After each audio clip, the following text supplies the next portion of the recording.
Vandalur crescent பல்கலைக்கழகத்தில் polymer engineering துறை சார்பில் தேசிய அளவிலான ஒருநாள் சிறப்பு பயிற்சி பட்டறை நடைபெற்றது. சென்னை வண்டலூரில் உள்ள PS அப்துல் ரஹ்மான் கிரசன்ட் பல்கலைக்கழகத்தின் பாலிமர் பொறியாளர்கள் குழு மற்றும் கிரசன்ட் பாலிமர் இன்ஜினியரிங் துறை சார்பில் காம்போசிட் தொழில்துறையில் புதுமைகள் மற்றும் அதன் பயன்பாடுகள் குறித்த தேசிய அளவிலான சிறப்பு பயிற்சி பட்டறை நடைபெற்றது. நிகழ்ச்சிக்கு கிரசன்ட் பல்கலைக்கழக இணை துணை வேந்தர் டாக்டர் N தாஜுதீன் தலைமை தாங்கினார்.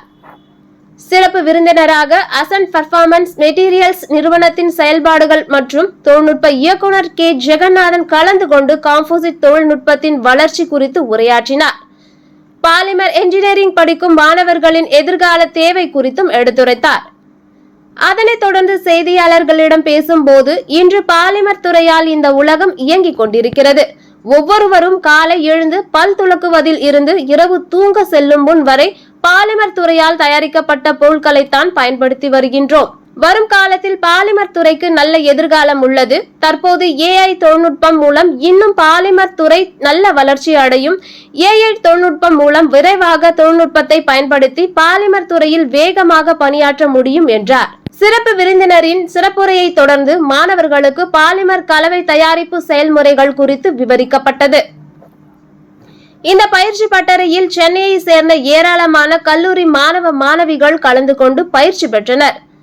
இந்த நிகழ்ச்சியில் பல்கலைக்கழக பதிவாளர் doctor N Raja Hussain, dean doctor H Sithi Jailani, பல்கலைக்கழக சேர்க்கை இயக்குனர் Abdul Majeed, Crescent polymer engineering துறை தலைவர் டாக்டர் சம்சாத் பேகம், நிகழ்ச்சி ஒருங்கிணைப்பாளர் டாக்டர் பசந்த் குமார் பெகாரா மற்றும் பாலிமர் துறை மாணவர்கள், முன்னாள் மாணவர்கள், பேராசிரியர்கள் உள்ளிட்ட பலர் கலந்து கொண்டனர்.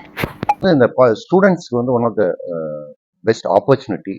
இந்த காலேஜ் வந்து இண்டஸ்ட்ரியை கனெக்ட் பண்ணி அவங்கள வந்து இண்டஸ்ட்ரியல் எக்ஸ்போசர் கொடுக்கறதுக்காண்டி அரேஞ்ச் பண்ணியிருக்காங்க. இது வந்து one of the best opportunity for the student. அவங்க வந்து வெளியே போகும்போது இன்னொரு ஸ்டெப் மேலே போய் அடுத்து வெளியே போவாங்க. ஸோ வெளியே போகும்போது அவங்களுக்கு ரொம்ப யூஸ்ஃபுல்லாக இருக்கும். அடுத்து ஒரு வேலைன்னு போகும்போது ஆக்சுவலி ஆர் ஹையர் எஜுகேஷன் போகும்போது இந்த இண்டஸ்ட்ரி கனெக்ட் வந்து was missing. Now really crescent வந்து இன்னொரு ஸ்டெப்புக்கு எடுத்துட்டு போய் அது கொண்டு போறாங்க. அது அவங்களுக்கு ரொம்ப யூஸ்ஃபுல்லாக இருக்கும் அப்படின்னு நான் நினைக்கிறேன். பாலிமர் இன்ஜினியரிங் துறை வந்து மாணவர்களுக்கு கொஞ்சம் விழிப்புணர்வு கம்மியா இருக்கு. எதனால சார் இந்த துறையை விரும்பி எடுக்காம காரணம் என்னன்னு? ஓகே, வெல், இப்போ இது ஜென்ரலாக பார்த்தீங்க அப்படின்னா வந்து இந்த சொசைட்டி வந்து பிளாஸ்டிக்னாலே வந்து பிளாஸ்டிக்கை பற்றி அவங்களுக்கு அவேர்னஸே தெரியல. இன் ஜென்ரல் சொசைட்டியில் பிளாஸ்டிக்னாலே வந்து அது வந்து என்விரான்மெண்டல் ப்ராப்ளம்னு தான் பார்க்குறாங்க ஆக்சுவலி.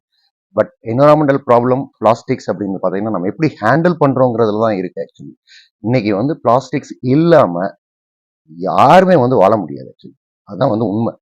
காலையில் எந்திரிச்சு டூத் பிரஷ் பண்ணுறதுல இருந்து ஈவினிங் படுக்க போகிறது வரை எல்லாத்துலேயும் பிளாஸ்டிக்ஸ் இருக்கு. பிளாஸ்டிக்ஸ் இல்லை அப்படின்னா இல்லை, வாழ்க்கையே கிடையாது. ஸோ அந்த பிளாஸ்டிக் வந்து விழிப்புணர்வு வந்து மக்களுக்கு இல்லை.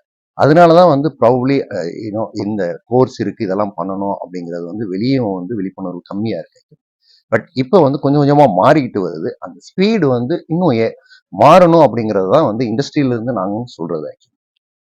எல்லா துறையும் பிளாஸ்டிக் எதிர்காலத்துல இந்த பாலிமர் துறைகள் மாணவர்களுக்கு வாய்ப்புகள் எப்படி பிரகாசமா இருக்கு ஆக்சுவலி. இன்னைக்கு வந்து பாத்தீங்க அப்படின்னா அது முதல்ல சொன்ன மாதிரி பிளாஸ்டிக் இல்லைன்னா வந்து நார்மல் லைஃப் ஸ்டைலே கிடையாது இன்னைக்கு. அதே எடுத்துக்கிட்டு பார்த்தீங்க அப்படின்னா வந்து நம்மளோட இந்தியாவில் பெர் கேபிட்டா கன்சம்ஷன் பிளாஸ்டிக்கோட கன்சம்ஷன் பார்த்தீங்கன்னா compare to other countries like US western countries பார்த்தீங்கன்னா போது ரொம்ப மினிமமாக இருக்கும். நம்ம ரொம்ப மினிமமாக இருக்கும். அதனால வந்து இந்த பிளாஸ்டிக்ஸ் யூசேஜ் வில் கோ அப். அது வந்து கூடிக்கிட்டு தான் போகும் ஆக்சுவலி. அதனால வந்து பிரைட் ஃபியூச்சர், அது நிறைய இன்னோவேஷன்ஸ் வருது. இப்போ நிறைய இன்னோவேஷன்ஸ் பேக்கேஜிங்ல, இப்போ முன்னாடி பேசினது மாதிரி மெடிக்கல் லைன்ல எல்லா இடத்துலையும் வந்து இன்னோவேஷன்ஸ் வந்துட்டு இருக்கு. அப்போ plastics going to play the major role, நல்ல பெரிய ரோல் பிளே பண்ண போகுது. Future is perfect. I think it is going to be bright. அதான் நான் சொல்லுவேன். பாலிமர் துறையில ஏஐயுடைய செயல்பாடுகள் எந்த மாற்றம் ஒன்றே மாறாதது. ஸோ ஏஐ இல்லாமல் வந்து நாளைக்கு வந்து எதுவுமே பண்ண முடியாதுங்கிற சூழ்நிலை எல்லாம் வரப்போகுது ஆக்சுவலி. ஓகே, ஸோ இந்த மாற்றத்தில் பிளாஸ்டிக் இண்டஸ்ட்ரியும் வந்து ஏஐல வந்து ஆல்ரெடி ஒர்க் பண்ண ஆரம்பிச்சிட்டாங்க ஆக்சுவலி. Right, okay. இப்போ இந்த ஏஐனால என்ன பெனிஃபிட் கிடைக்கும் அப்படின்னா வந்து ஸ்பீட், குட் மெட்டீரியல் செலெக்ஷன். ஏன்னா பிளாஸ்டிக்ஸ்ல நிறைய பிளாஸ்டிக்ஸ் இருக்கு. அக்யூரசி, டிசைன் ஆஸ்பெக்ட், இதுல எல்லாம் வந்து நிறைய வந்து ஏஐ யூஸ் பண்ண ஆரம்பிச்சிட்டாங்க. மேபி இந்த வேர்ல்ட் லெவல்ல பார்க்கும்போது கொஞ்சம் இனிஷியல் ஸ்டேஜ்ல தான் இருக்கும். But rapidly it is growing. இது வந்து ரொம்ப க்ரோ ஆகிட்டு இருக்கு ஆக்சுவலி. மேபி ஒரு 10 வருஷம் கழிச்சு பார்த்தீங்கன்னா AI is going to play major role in the plastics industry. And அதுலேயும் வந்து பார்த்தீங்கன்னா வந்து இதில் காஸ்ட் ரிடக்ஷன், வெயிட் ரிடக்ஷன் எல்லாத்துலேயும் வந்து ஏஐ அந்த டேட்டா பேஸை வச்சு AI is going to play the major role in the future. Thank you.